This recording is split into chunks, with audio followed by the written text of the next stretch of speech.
你好啊，啱啱咧見你爬得好輕鬆咁樣。係啊，我成日都練㗎，因為呢個場我㗎嘛。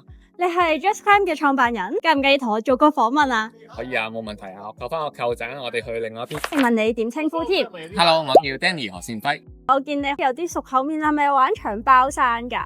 係啊，我都好多年啦。咁你係幾時開始創業㗎？係由11年開始創業到今年第14年左右。咁一開始開個成本大唔大咧？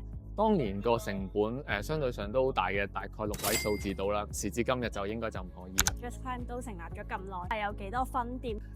去到今日啦 ，Just Climb 有8間分店，新蒲崗、屯門、石門、太古、將軍澳、荃灣、西沙同埋我身後面嘅啟德。係咪其實生意幾好？由 Day One 去到今日，大概有10幾萬嘅人次透過 Just Climb 去認識攀石啦。每一年大概有15到25% 增長左右啦。我哋由運動員去做一個創業家，最大嘅轉變，你覺得係乜嘢？我做運動員淨係諗自己點樣去挑戰啲路線，梗係越難越好啦。一入個抱石場就係諗我今日有啲咩訓練，有啲乜嘢更加難嘅路線。咁但係原來 for 公眾，我哋需要將個運動變得簡單一啲。而家到我行入去就係會諗下點樣去優化啲路線，係咪有趣，係咪安全。如果揀運動員定係揀一個創業家，都會揀一個做創業家嘅。我可以讓更加多人去成為運動員，更加多人去認識攀石。